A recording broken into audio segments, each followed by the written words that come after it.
Now I'd like to move to the School of Business. After 4 years of research, Traci Sitzmann, Professor of Management, received the highest honor in academic management research. Her study, entitled The Hidden Cost of Prayer, Religiosity and the Gender Wage Gap, demonstrates how beliefs and practices reinforced by the world's major religions accounts for 37% of the gender wage gap. Please join me in welcoming Professor Sitzmann.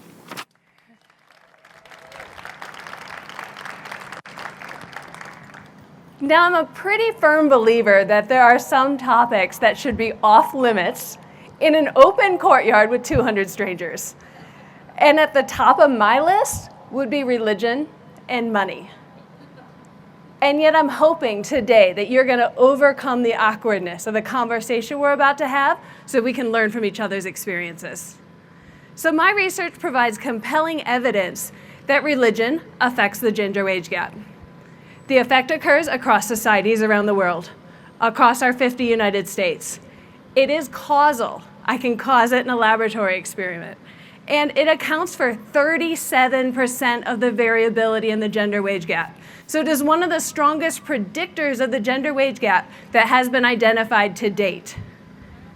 So let's start around globally. When you look across 140 countries around the world, what we see is women are only paid 46% of men's wages in our most religious countries. The gender wage gap is 28 percentage points greater in our most than our least religious countries. This applies in the United States. We say that our gender wage gap is 8 percentage points greater in our most than our least religious states.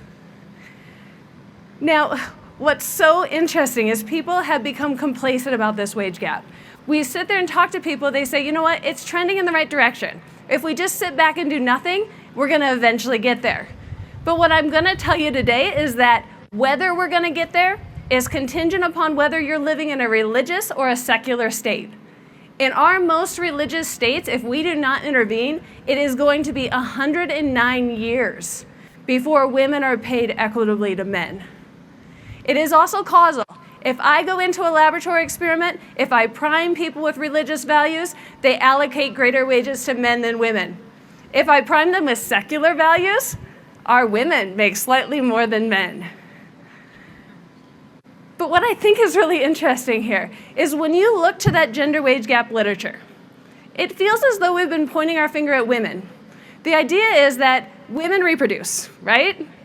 And when they reproduce, they may take weeks, months, or even years off of the workforce in order to take care of those children. And because of that, society says, we are accruing less human capital than men during our career span. But research has also demonstrated repeatedly there is no difference in the job performance of men and women. If women have less human capital, it should be translating into lower job performance.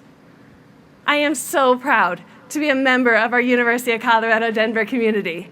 As part of our strategic plan, we are moving towards a world where our pay is determined based on our job performance rather than based on our gender.